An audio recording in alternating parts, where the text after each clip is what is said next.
This ain't just talk. This is smack talking raw. You ready, Pinky? Judge always Ron. Let's lay the smack down. Boom!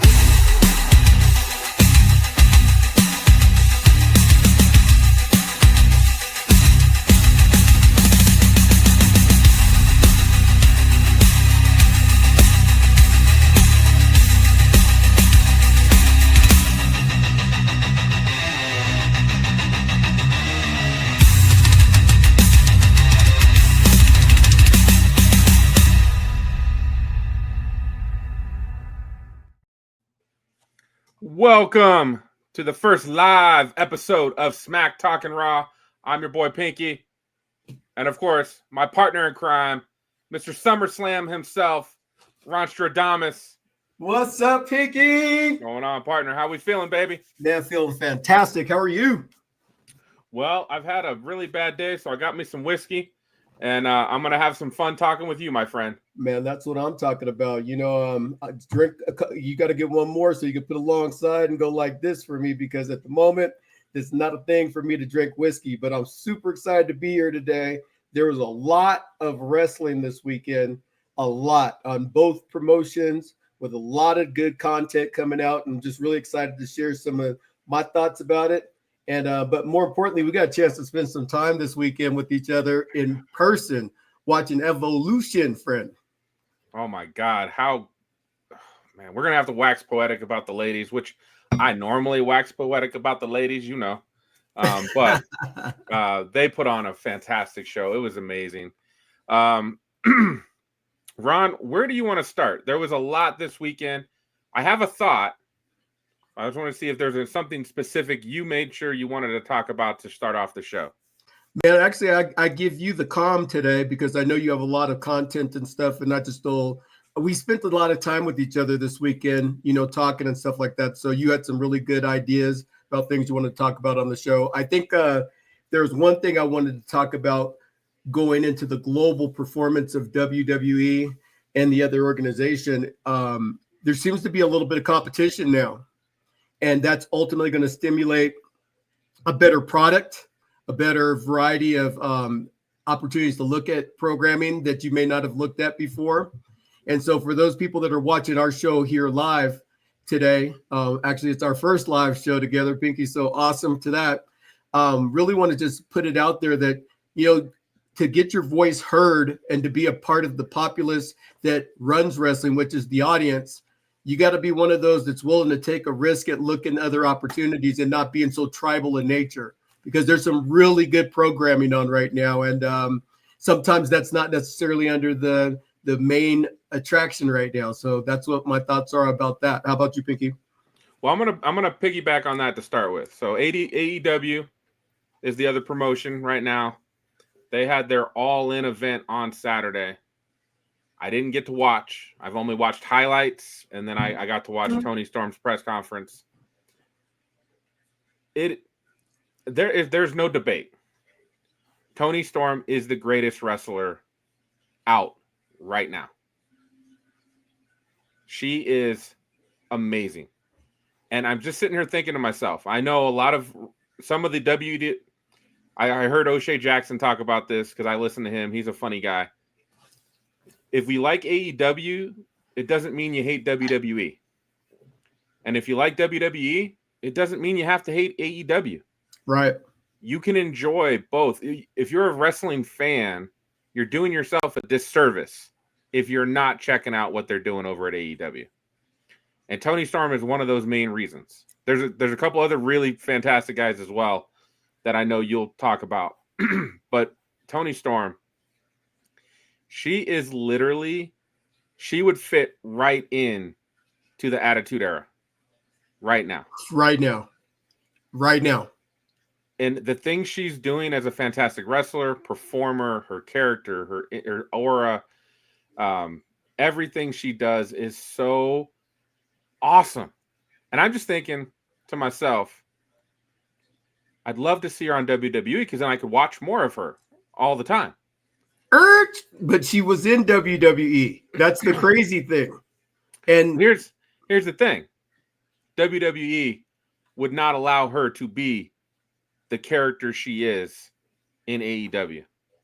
The AEW has no guardrails. Did you see her press conference?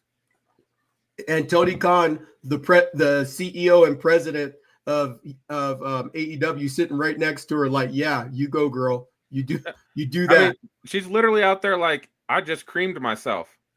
Oh wait, I don't wear panties. You know, like she's pushing that envelope of things like that would not fly at WWE, and they would not allow her to be the character that she is and do the things she's doing, which totally kills the vibe.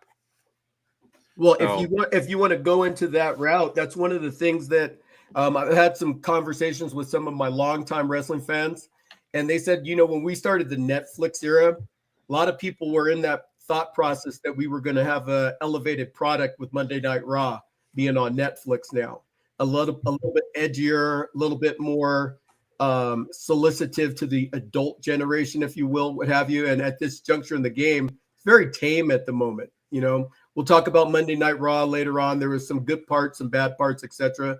We'll get into that.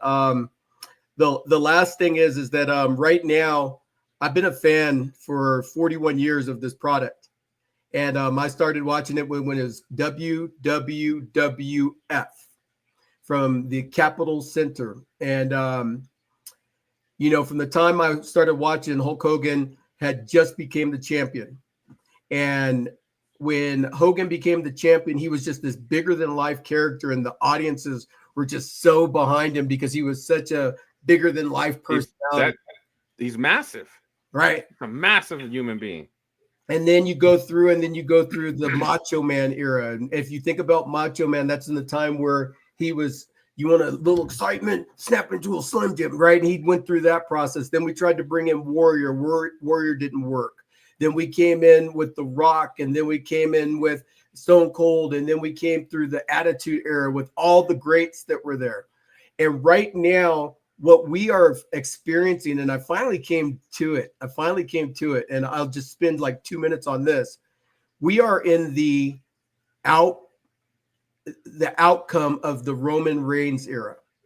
We built Roman Reigns and the bloodline so high, nobody else got pushed during that time. So we're in this ether right now to where they're trying to hurry up and push people, but they fall back. So thus you have Gunther versus CM Punk. You have John Cena versus Cody Rhodes. Like they're similar matchups, and you got Seth Rollins faking an injury. You got, all these different things, right, that are going on inside of the WWE product right now, which causes a lot of people to be like, okay, well, why did Goldberg get a title shot? One of the things that we used to have in the Hogan era, in the Attitude Era, is they would build things up behind the scenes and then bring it out later on screen, right? So, for example, they could have easily, instead of Goldberg's music hitting while Gunther was in the ring already, they could have been walking by and catering, or they could have been like, we're celebrating Goldberg's retirement, whatever. And then Gunther walks in and says, yeah, you need to retire, old man. And they start this bickering with each other. And then the match calibration makes sense. That never made, like, me, Pinky, you want to go get a world heavyweight title match next week? Let's get it, baby. All you got to do is get around security and walk in the ring and say, I want a match next week, right? That it's impossible to think of the product being great when the booking doesn't make any sense. Not to mention Goldberg was bitching and complaining this week about everything. Right. What a bad look, man. What a horrible look. That pissed me off. You can look, but you can't touch. So, but what other things from AEW this weekend should people go and watch or pay attention to? Oh my gosh, there was a lot actually. Their world heavyweight title match between Adam Hangman Page and John Moxley is an instant classic, the best match of 2025 right now, hands down, not even close. The stuff that they did inside of that match was barbaric. It borderline was repulsive when I was watching a little bit of it, but they hated each other that much to take it to that level. Like when CM Punk and Drew McIntyre went into the match for Hell in a Cell, it was good. It was nowhere near John Moxley and Adam Hangman Page. They put it all on the line. And when he tapped out, it was like you believed that this man was about to lose his life or lose the title. He had to make that choice. So it was brilliant. In addition to that, Dustin Rhodes won a title, and that was a good match to watch too. The tag team match was good. Will Ospreay, he's absolutely phenomenal. He is an incredible athlete. Okada and what's his name? The Cleaner. For you wrestling fans out there, you'll remember. I can't remember his name right now, but that was an incredible unification match right there. Incredible. The product right now, and one thing, a conspiracy theory I'm going to throw out there, Pinky, and then we'll get into it. WWE's booking's been so bad lately. I don't know if they're looking to create their competition getting a little closer so that they can start to stimulate themselves to be a better product themselves. So they can get a little bit edgier, so they can start to be able to use things to where sponsors aren't like killing them off because they're seeing them flourish so well. So if they bring the product down and then they're seeing the other guys getting their ratings up a little bit, then they can get a little bit more edgier. It's just a conspiracy theory that I have. If you're a sponsor of wrestling, don't you just want wrestling to be at the top of its game and as popular and bringing the most eyes to it at all times? Well, you're not wanting to see somebody with a cheese grater grating somebody's head, like during your set. That might be a little bit much. I can agree with that. There's certain, maybe we don't need to push that boundary, like ECW level boundary of violence, but we're so PG right now. It's like sometimes on Netflix you're watching and they don't bleep the words where it goes silent, and other times they do. And you're like, wait, what just happened? Like, why? Like, they could say shit, but then someone said bitch, and we can't do it. Like, it doesn't make sense to me on those levels. AEW is just fantastic right now. They are gaining steam, and I think again for wrestling fans, it's kind of like back in the day with WCW. If you tune in over there, that's okay. There's nothing wrong with that. There's nothing wrong with supporting other fantastic wrestlers. Just the fact that they get paid by somebody else. No issues there, man.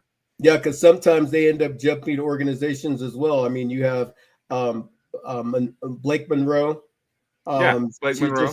She was Mariah May over in the other organization. You have Ricky Saints, who was Ricky Starks over in the other organization. You have Adam Copeland, who was Edge here at WWE. I mean, there's a lot of different people that have jumped over from different sides at different times, and it's making the product better. But there was a time going back to just before WrestleMania 40 to where WWE was so far ahead of what was going on the other show that it was like not even a consideration. Like, why would I tune out to watch that program when instead I could just watch this greatness right now? So I'm seeing the leverage. I just gave my conspiracy theory, and I have another one with Seth Rollins. But go ahead, Pinky. All right. Well, congrats and kudos to another fantastic feud by Tony Storm. Everybody she gets in a feud with, it's fantastic. The content leading up to the match is amazing. The promos. When she called Mercedes a pussy-faced fraud, I about died laughing. Okay. And I was like, and of course she delivers it with that like kind of old English accent. I could not stop laughing. I must have watched that promo like 5 times. Yeah, she's absolutely brilliant. It was amazing. So kudos to her. Keep it going. We love what you're doing. I am a big Tony Storm supporter, and I'm a big supporter that I don't want her to come to WWE. Right. Like I want her to keep doing what she's doing. Yeah, I wouldn't want to hear her. There's one last thing before we get into it. Hold on just a second. Uh-oh. Is it show and tell time again? Show and tell? Show and tell? Show and tell time. So Pinky last week had mentioned that he had gotten something for me, and I wanted to show it to the world because you didn't show it to the world last week. And so this is the newest addition to my collection, and that is John Cena's autograph, baby. Oh man, he lit that thing up, man. That's half the page. Yeah, he did that one right. Thank you, John Cena, and thank you, Pinky, for making that happen. I was glad to do it, my friend. I wish you could have been there with me. You know what? I've had a lot of signatures inside this book. I've been very grateful for a lot, but that one I'm more grateful, and that's the only autograph inside my book that I wasn't present at. That's the thing that's funny. Yeah, I was sad we couldn't get pictures or video. I would have definitely had John at least say "Get well, Ron" or something, but they weren't allowing none of that. So AEW, great job. Let's start on with the rest. One of the things I wanted to talk about, I think we chatted a little bit about it. Jelly Roll. Yes. Getting involved Friday night on SmackDown, and then again at Saturday Night Main Event. And after watching Jelly Roll in concert, I am a fan of his. I think he's a good guy. He puts out a positive vibe. He just wants people to be good people and have fun. And I can dig that. He's also lost 200 pounds. Wow. Like, the guy's crazy. Like, his weight transformation's been great. It's a great story. So I am rooting for him. When I first saw him on SmackDown Friday, I immediately was like, do we really need this? We already had the Travis Scott debacle.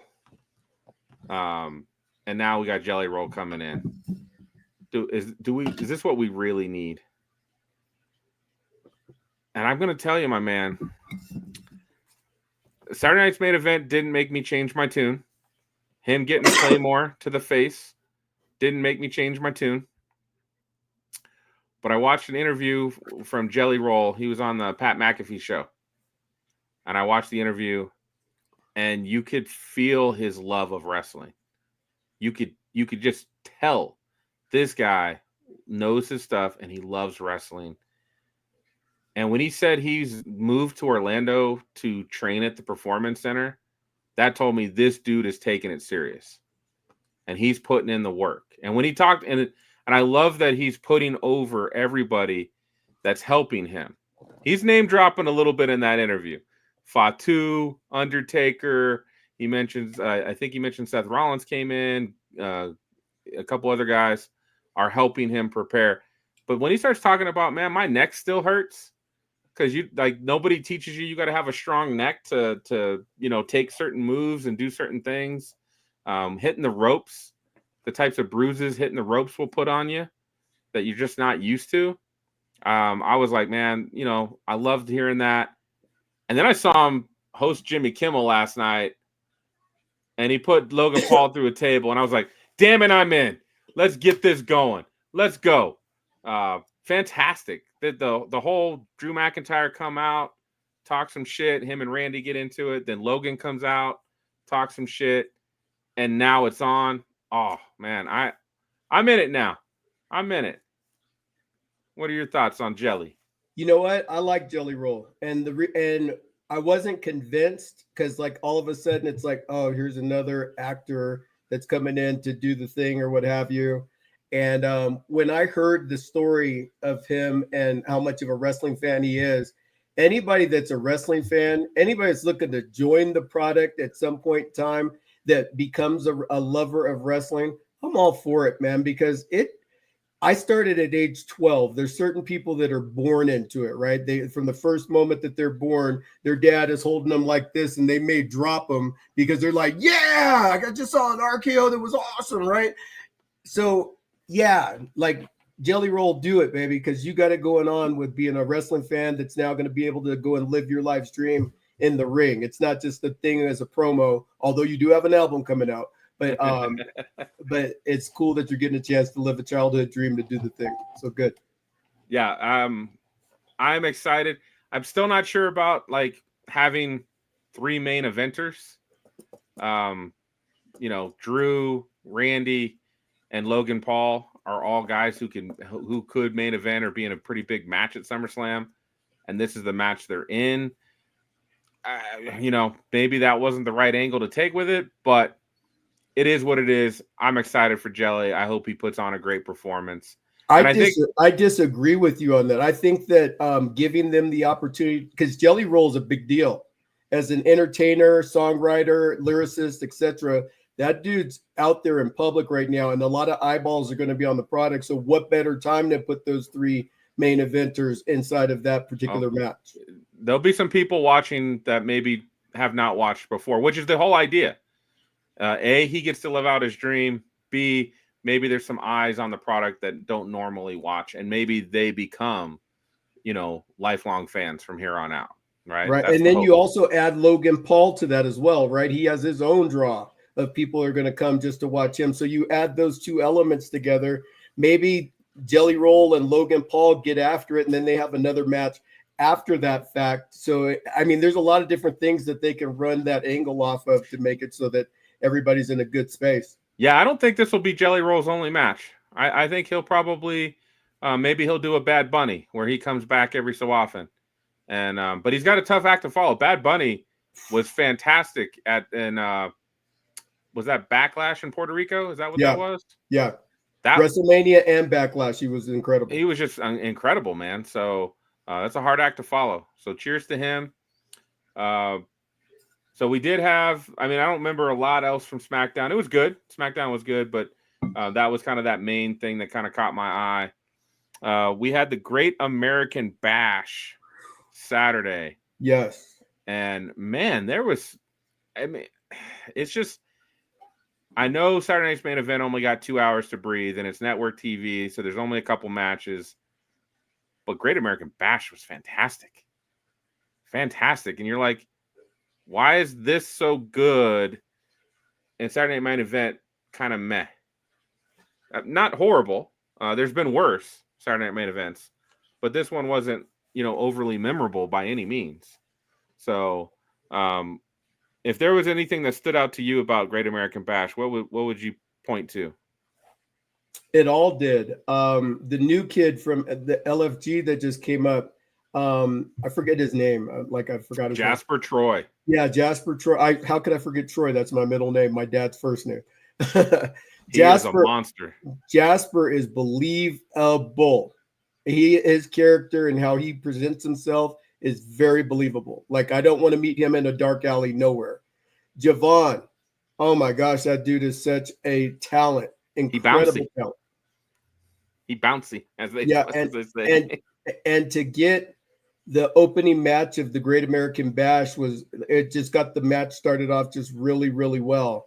The heel turn by Blake Monroe, incredible. Just to, like, a lot of times you'll have a long delay in it because she's only been with NXT for such a short period of time, and she came out and she just really effectively made that whole thing just awesome. Ricky Steins, oh my God, Ricky Saints, excuse me, Ricky Saints and Ethan Page. Wow, what an incredible match! I mean, those are three matches that were at the top part of the matches from this weekend, in my opinion. What do you think? Oh, that Ethan. So I didn't get to watch the Hangman match. I'm gonna try to, it should be on YouTube here shortly, so I can watch the whole thing. But without watching that, this Ethan Page Ricky Saints match to me was the match of the weekend until we got to Sunday. But it was fantastic. It had everything. You could feel the emotion between the two guys. You could feel, Ethan Page being a jerk and Ethan Page being the champ and talking crap to Ricky Saints because he took the belt from him. And you could feel that Ricky Saints is the good guy trying to get his belt back. Like, you could feel that story in the ring and through the brutality that they were showing throughout the different things they were doing. When they kept going in and out, I was just like, man, this is amazing. Such a good thing. And then, again, this is the dad in me because I don't want anybody to get hurt. When Ethan Page does like a razor's edge off of the thing and throws Ricky through 2 tables. Right. I was concerned, like, oh my God, like, is he gonna be okay? Like that was pretty nasty. Oh, they such a good job. So, Such a good Dad, job. just relax, Dad. It's all good. It's all good. It's wrestling. Hey, I know that stuff still hurts. What did still hurts. So I gave you a few of mine that were favorites. What were yours from Great American Bash? I mean, Great American Bash. I love Javon Evans. Like the things that dude does. They're just not replicatable, man. Like nobody else is like that guy right now. Nathan Frazier's a little bit like that, but Javon Evans is still like that unicorn with his ability to move and spring, and God, he just looks amazing. So I love that. And then of course there was only 5 matches, so there wasn't a lot. I always love seeing Sol Ruka. She's always gonna, like, she's kind of like Javon Evans of the women's division. Like she does some things that you just don't see. Right. Like you just don't see it. When and then when she pulls out the Soul Snatcher, it's like that's the best finisher in the game right now. When I see the Soul Snatcher, I lose it every time. Every single time. Until somebody avoids the Soul Snatcher.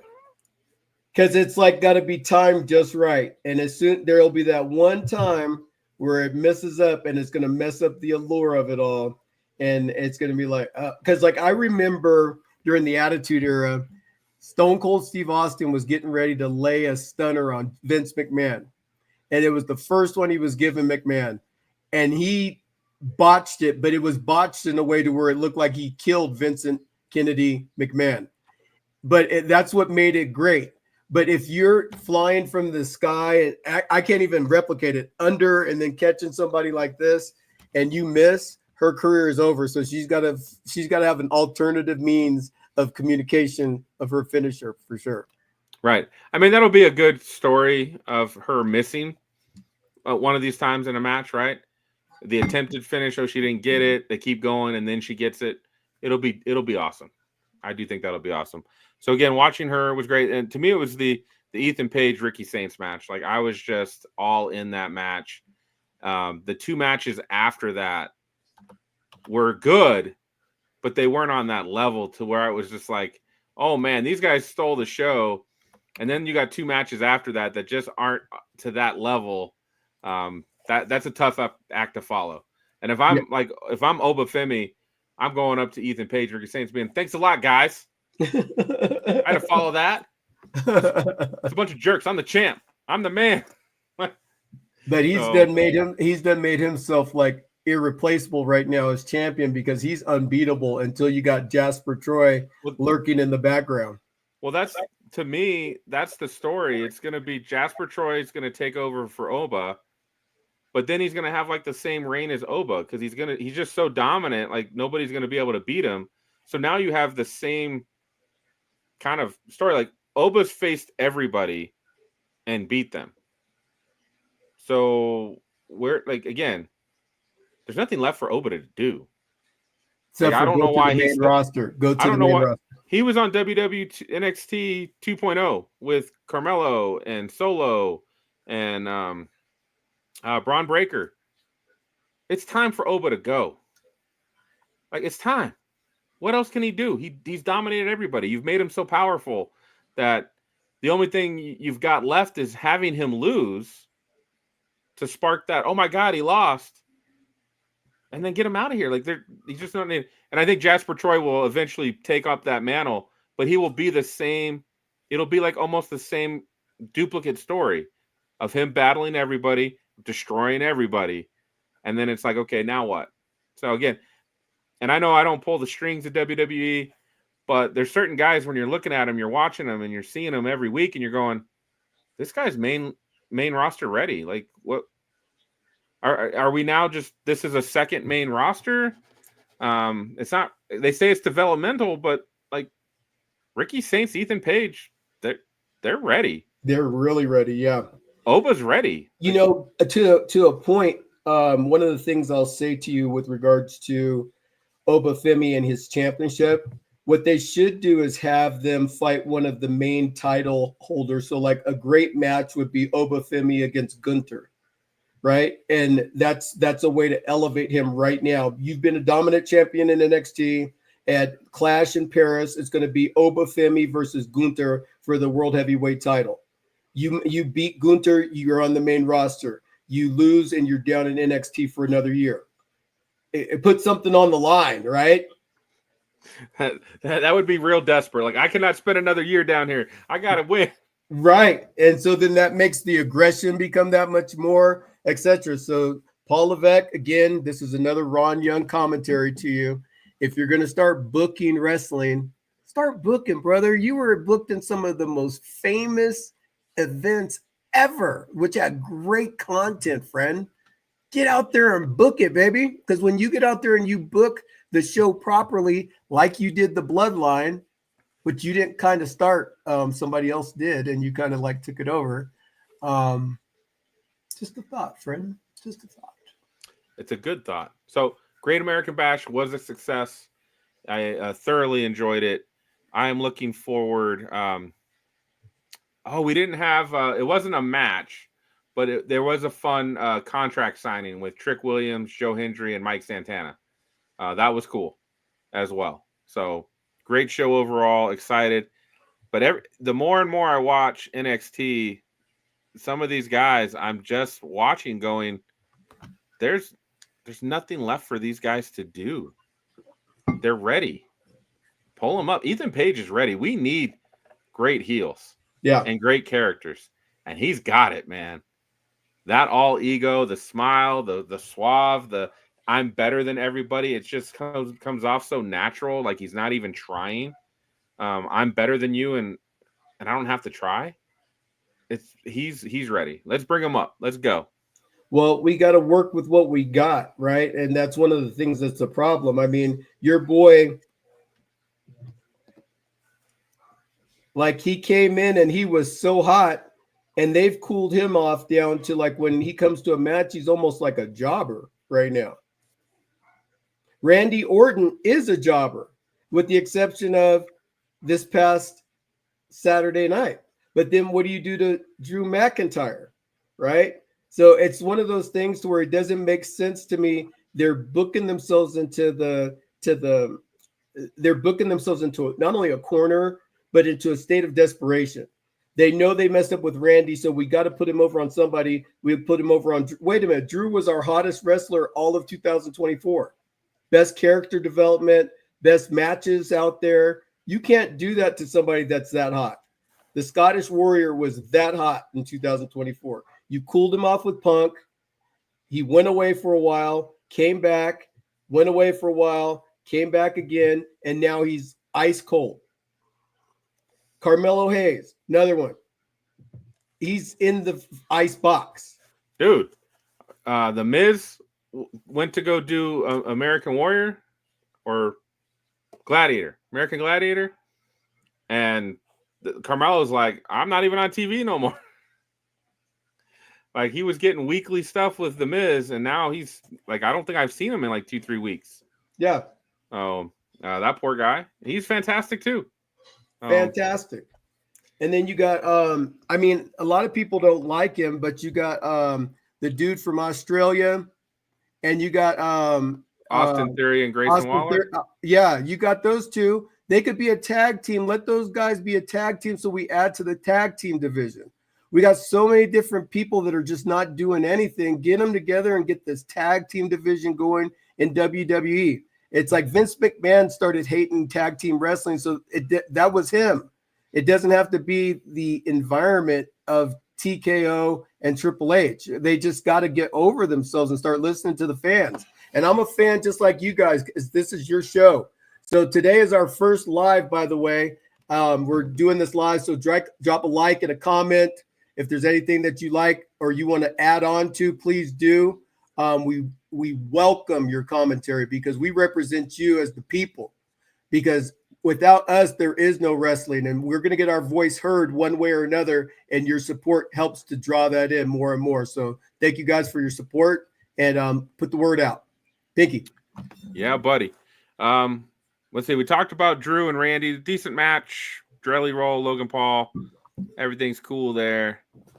We had Solo Sikoa and his band of merry men. Mm-hmm. And they defeated Jimmy Uso. Okay, match. Okay.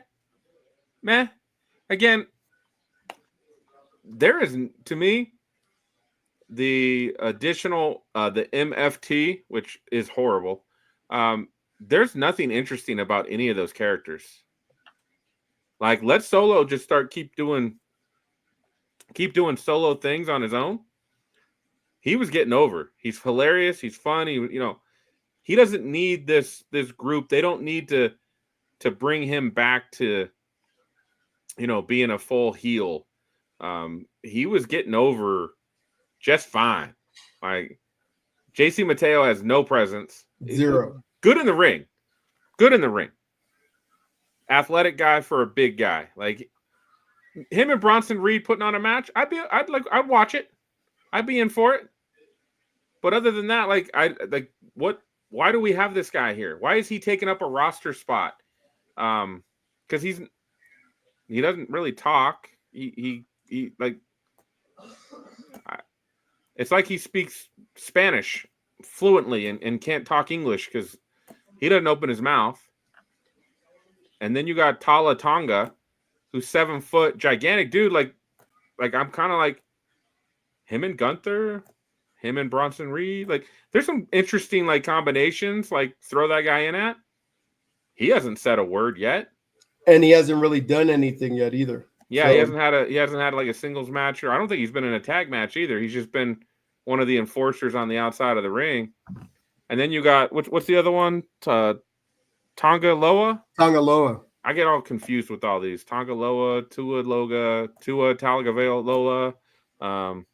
I'm probably saying that wrong. Sorry, Tua. Yeah, Tua's a good guy. By the way, everybody, we are not being indiscriminate about anybody here, Pinky. It just is what it is. It's a little bit difficult having everybody with the Loa name.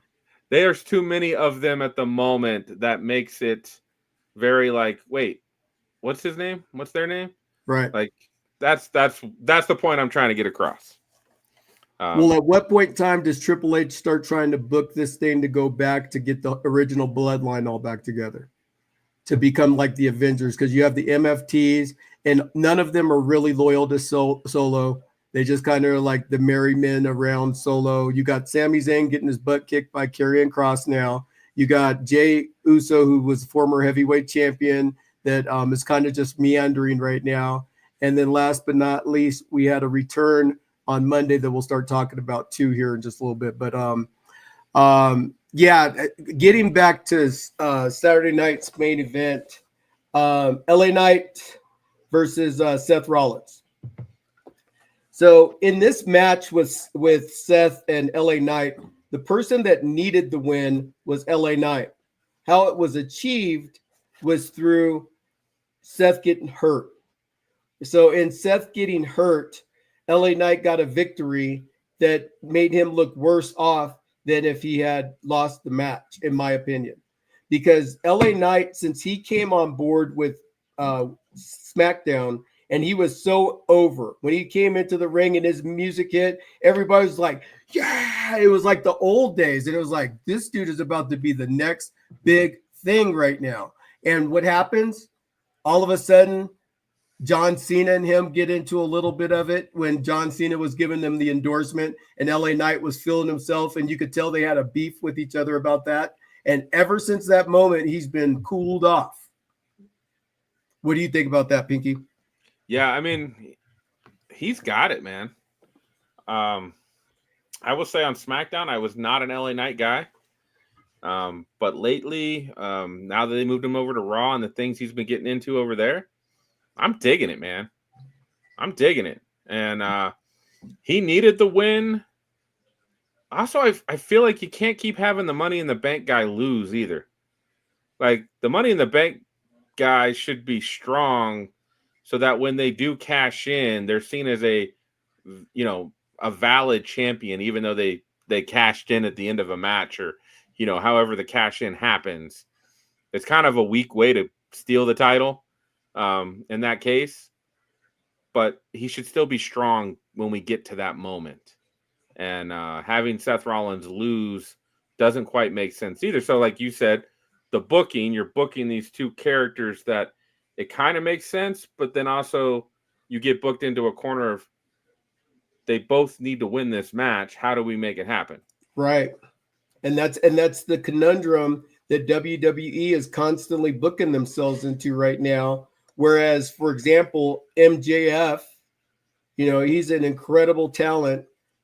He's fighting against Will Ospreay at All In. You don't know which one is going to win, right? And so that makes the match that much more superior because your level of engagement is so much different than when you're watching a WWE product right now. You can kind of get a sense of who's supposed to win based upon who's in the match. You got Gunther versus Goldberg. Goldberg's retiring. The chances of him, the Triple H really booking that Goldberg wins and gives away the title or whatever he does is very zero. So Gunther, of course, is going to win, Well, the big thing about that, and we're probably 75% correct when we call matches, I'd say. Yeah, 75, 80% right. We're pretty close to that. I feel like that shouldn't be the case. I don't feel like we should be able to go into a match and just be like, well, because of XYZ, this is who should win. And it takes a swerve for it to not happen that way. Right? It has them like pull something out of left field for it to not go down the way we thought it would go down. Majority of the time, we're right. That's not good, right? That takes out some of that anticipation of, I'm really excited. I do not know who's going to win this match. Right. And I think that they've given too much credit to themselves as bookers, booking the match. Like back in the day, for you wrestling fans that are going to watch this, one of the things that happened back in the day is the Four Horsemen, they would be pissed off at someone. They would go and find them at the local bar, at the restaurant or whatever, and they'd beat their ass. And then when they beat their ass, what happened was they would come back on Saturday and they would show footage and everything like that. And as a kid, you thought that the Four Horsemen might show up wherever to beat up whoever they were going to beat up, whether it was Magnum TA, Dusty Rhodes, Nikita Koloff, whoever it was going to be. They were out there in abundance looking to whoop some tail. Well, now what we have is everything is so choreographed. You got Karrion Kross back there wanting to get with Sami Zayn, and they're having an interview, and all of a sudden Sami Zayn gets hit over the head, like when he's looking at him, right? That doesn't make any sense to me. If I see somebody's coming, I'm like, Jackie Ribbon, get out of the way. Karrion Kross is coming to kick my butt right now. But no, he's in the middle of talking, and Karrion Kross is coming to his face and beating him up. That makes no sense, Triple H. It makes no sense, Triple H. Paul, Stephanie. Do better. Do better. Do better. So getting to that fact, we have main event of Saturday night's main event. And that's Gunther versus Goldberg. What'd you think about the match? Look, I know both of us love us some Gunther. Love some Gunther. Gunther! This guy, look, Gunther is one of the best, I'm going to say it again for the people, best wrestlers on the planet. And I am fully convinced he's a magician. This is the longest match Goldberg has had in 20 years. This was a 15-minute match. That is the longest in 20 years.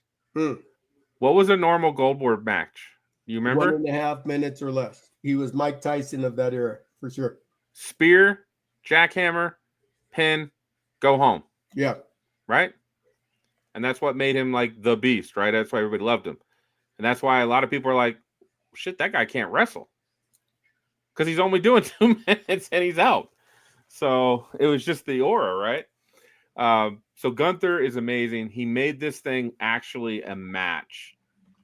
and I can't say enough good things about what he did for Goldberg. This is a really good retirement match for Goldberg, which makes zero sense. Like I would have bet money. I would have bet my house. This thing is 5 minutes and we're done. Like, there's no way we're doing 15 minutes with Gunther. So the match itself is good. I felt like it was a good way to send Goldberg out into the world. And then when he complained about it, it just ruined it. Like, I'm just soured. He doesn't get what professional wrestling is. Like, he didn't make professional wrestling. Professional wrestling made you, Bill Goldberg. And as much as you want to say different, if they wouldn't have said, hey, go do these 3 moves in less than a minute, it's going to make you badass, it would have never happened. He would have just been another big guy that was quirky in the ring, et cetera, et cetera. So, c'est la vie, Goldberg. Pa. Peace. Have fun in retirement. Good job. So that was it for that. Saturday night's main event, again, not the worst one that we've seen, but not the best either. So Truth. So now we get to Evolution, right? Oh man. Like, I feel like we could do an hour just on Evolution. We probably should have, because I felt lackluster going into the other ones, but this one I'm fired up, and this got not a lot of acclaim going into it because there wasn't really a big buildup or anything like that. But this is definitely, out of the WWE programming, the one that caught my attention, and really I'm excited to talk about. There was only one match that had any real buildup, and that's just because they've been doing it for a while. Becky, Bayley, and Lyra. That they've been building this feud for weeks, so this had build in anticipation. Nothing else had that build. None of it. They threw it together, and my God, did these ladies go out and say, we are going to put on a show. Mm-hmm. With everything stacked against us, we are going to go out and we are going to show everybody what we're all about. And you and I have talked about it multiple times on this show. The women's product is far superior to the men's product right now. 100%. And this just throws the hammer down some more. That this is they like, if you didn't watch some of the stuff on Great American Bash, you didn't watch AEW, you watched Saturday Night Main Event, you probably didn't tune into Evolution. And then you would have been like, oh my God, I need to watch it now. It's fantastic, man. There's so many good points. I'm just trying to think what stood out. Man, let's just go line by line. So the triple threat for the Intercontinental title, you have 2 of the former horsewomen, Bayley and Becky Lynch versus Lyra Valkyria. And the camaraderie that those 3 women brought to the match, with all the different storylines intertwined and interwoven there, made that match really, it wasn't as good as the triple threat from WrestleMania, but it was still very, very good. Very good. Those 3 ladies. As an opening match, they did exactly what you wanted. It was damn good, man. And part of, like, I don't like Lyra, but I can't hate on her now.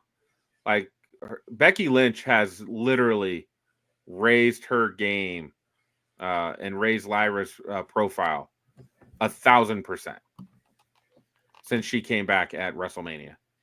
1,000%. Yes. Like, I don't know if the universe really cared about Lyra. She won the Intercontinental title. She's the first one. Now people care about her. People are invested in her every week. What is she going to say? What is Becky going to do to her? What's Becky going to say? Now they've thrown Bayley into the mix. Like, this has been good, man. This has been really good. And this is maybe one of the things where you're like, this is good booking. I didn't quite know. I felt like Becky was going to win, but I could see them giving it to Lyra. Bayley just came back, right? Yep.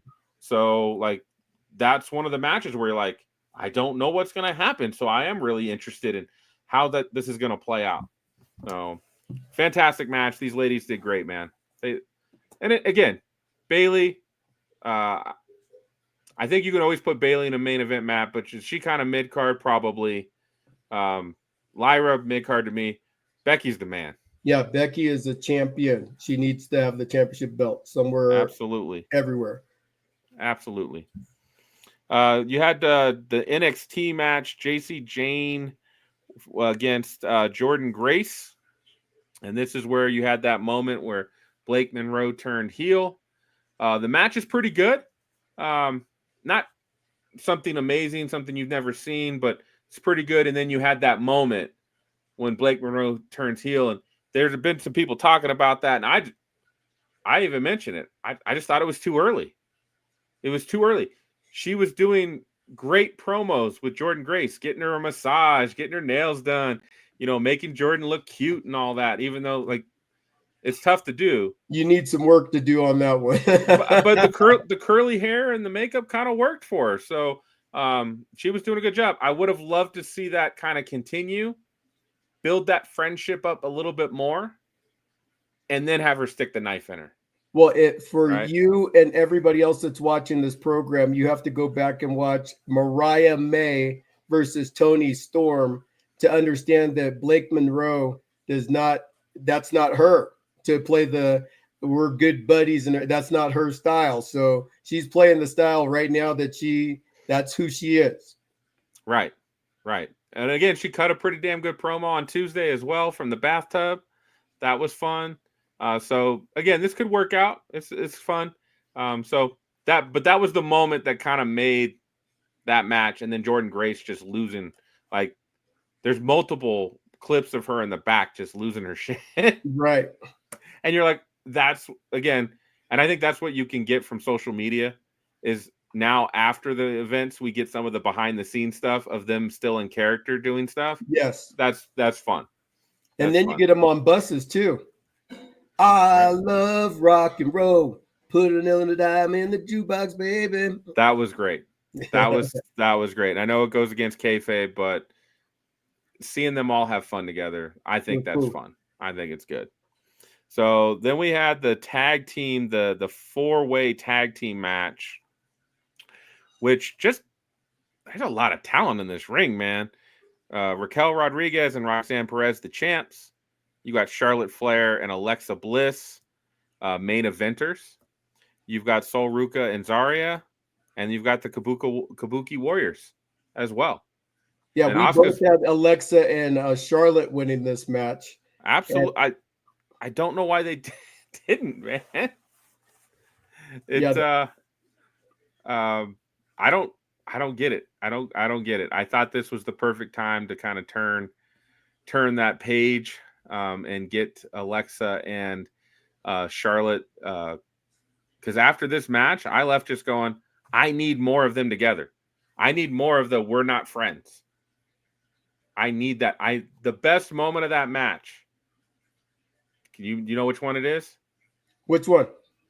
So Zarya is going to spear Alexa Bliss. And out of nowhere, Charlotte pulls her out of the way. They fall into the quarter. Charlotte is holding her. And she says, I got you. Like, that was the most wholesome moment we've ever seen from Charlotte Flair. Hold on. Let me practice my John Cena face. Hold on.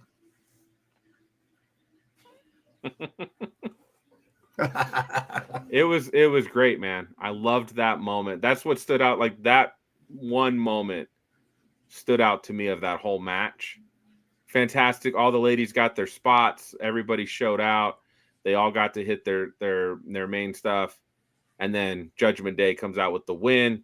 I kind of disagree with that, but hey, all right, cool. Like, I guess they didn't. Roxanne's done a lot of losing, so I guess I can appreciate they didn't let her lose this. Right. Let them play the titles out for a while in their division. Let them play their titles out for a while. But would you agree? I don't know if they bring Sol Ruca and Zarya up, but now we've got at least somewhat of a tag team division. The Kabuki Warriors can now come do some matches. I think everybody can agree we want to see more Charlotte and Alexa together. So now maybe we actually have a women's tag team division. Maybe arms, fingers, toes, everything crossed. Let's go. Oh. We got Tiffany Stratton versus Trish Stratus. I will tell you, both these ladies were hot. I met Trish in person, and she's stunning. Hot. I know this is only an 8-minute match, which was the shortest match of the night. This was a much better match than I thought, man. Damn. I was sitting there going, holy crap. Like, and I know the crowd was behind it because they said, you still got it. Like they were telling Trish, you still got it. I think she would argue with, I never lost it, but we don't see her enough to like really like be like, oh, you should be putting on really good matches. For part-timers, they don't normally put on really good matches. This was pretty good for what it was. Gold Stratus Berg. So, what'd you think? Gold Stratus Berg. She had a couple moments where I thought for a sec she might win, and then I was like, oh no, they can't let her win.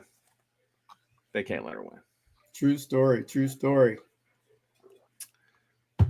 All right, we got a couple more matches. Let's Jade Cargill and Naomi. You know what? Tell us, I don't really remember this match. I just remember, like at the end of the day, I wasn't invested in it because I'm not really a Jade Cargill fan. And Naomi, I thought that they were going to give her a bad loss, which they did. So I'm sounding a little bit like Caleb right now. Shout out to my boy Caleb out there. It was just one of those matches to where it was too predictable, considering Jade is going to be going for the title at SummerSlam. But it was good. It was good. It was all right. We picked Jade to win, and we mentioned like you can't have her go face Tiffany Stratton for the title at SummerSlam, coming off a loss. Right. Like that just doesn't quite make sense. Right. So I thought they did it right. I would say Naomi's a magician because she got a pretty good match out of Jade, which normally doesn't happen. Right.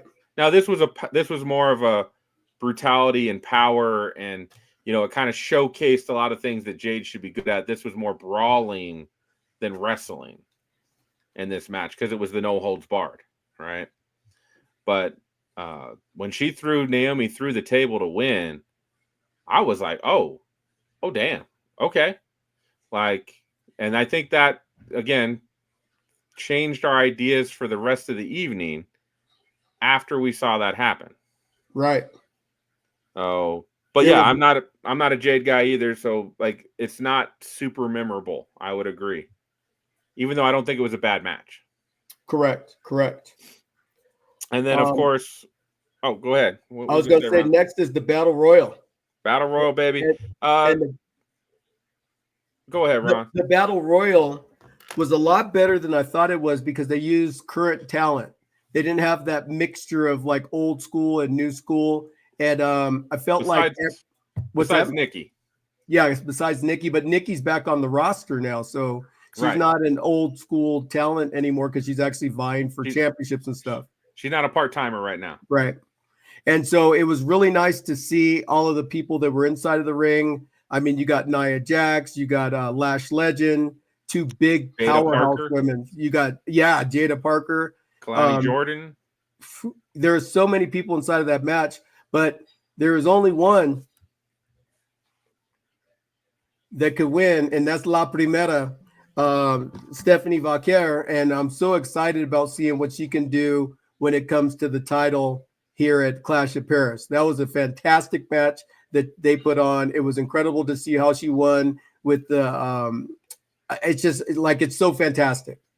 The Devil's Kiss is not a finisher, but it was that night. That's it. It was the way they put that together, and I thought they made Lash Legend look really good. And I think that's one of the cool things that I took away is that they made some of their NXT talent and kind of helped them get over and showed them in good spots. Yes. And that's what this should do, right? It should highlight those ladies give them that moment. But then at the end of the day, the Dark Angel still comes out on top, baby. La Primera. That's what I'm talking about. Good job. Oh, all right. Let's get to this main event because, like, we're not going to keep everybody long today, not too long. But this main event from Evolution was freaking dynamic, outstanding in every way. Io Sky versus Rhea Ripley for the women's championship. Talk to me about it, Pinky. Brother, you could argue this is the best women's match of all time. That is a definite possibility. Yes. Like, I feel like you can't have that conversation without putting this match in there. Now, I know you can do Sasha Banks and Bayley. You can do Rhea and Charlotte Flair. You can do the main event like Becky, Charlotte Flair, and who else? Ronda. You could do that. Like, there's some really good ones through time. I feel like you got to have this one at least in your conversation. I just had so many feelings throughout this. I don't know if I've watched a women's match. And maybe it's because they're both kind of baby faces right now. And they're both at that point, like, I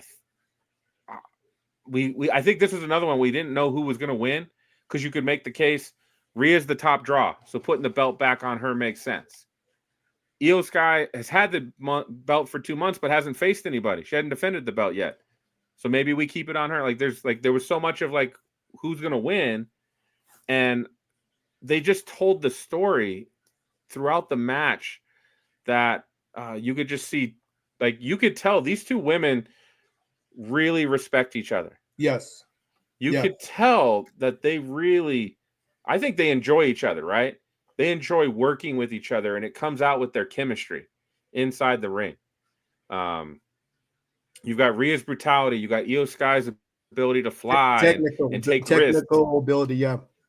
And technical ability and all of that. So you got the, technical wrestler versus the power wrestler. And I was just in awe, man. I couldn't say enough good things about these two ladies. If this match didn't finally at least make you be like, I got to see another Io Sky match, right? Then I can't help you, man. I really can't.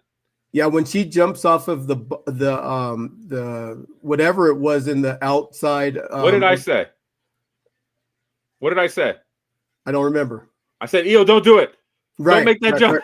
Right. And she jumps out and jumps on Rhea Ripley. Then they go back into the ring, and then they do a Spanish fly. And then all of a sudden, our world heavyweight women's championship match becomes a triple threat because Naomi, who earlier in the night gets driven through a table, decides to cash in her women's Money in the Bank briefcase, and she comes running down and she slaps Io Sky upside the head with the briefcase, throws Rhea Ripley through the ring, barricade on the outside, and then proceeds to do the split-legged pin. That was incredible. The way that match finished, the energy of it, all of it was fantastic. They put a Picasso on Sunday night. And again, because she went through a table, nobody had to be thinking that Naomi was going to come cash in. Right. She went through a table. She just had a pretty brutal match with Jade that she lost. Like that, I definitely did not have, like, that thought was not going through my mind at all. And plus, over the last few weeks on SmackDown, she was so laser sharp focused on Tiffany. Yeah. Not one mention of Io Sky or Rhea Ripley or anything. So that was incredible booking, Triple H. Paul Levesque. That was golf clap, brother. Golf clap, right? You did good. When the product is good, we're going to say your product is good. Most of the time it hasn't been, but that's good right there. Because women wrestling deserves to have an evolution every year. There should be that pay-per-view every year. And I think that those women this weekend put it out there that they're going to demand, and the fans will demand to see that product because that product was outstanding on Sunday night. That was the best PLE of the year. And I don't know if it's close. For WWE. Yeah, for WWE. Yeah, because All In may be the best show collectively all year. That if you get a chance to watch All In was the better show. That was way better than WrestleMania. Way better. So, but that's a whole nother conversation. Everybody that's watched the program today, we really want to say thank you so much for watching the show. Drop a like, drop a comment down below. We're just getting started at this. We're a few months in, and it's only going to get better. But this is your show, and we want you guys to know that more than anything else in the world. Your feedback and the messages that I get from people that are watching the show, it makes a difference. And you know what? If you want to get real wrestling content and not have us say these 2 words to you, you come in and tune in. Because if you don't like what we're doing, we got 2 words for you. Suck it! See you next week. Like, comment, subscribe. See you next week. Let's have some fun.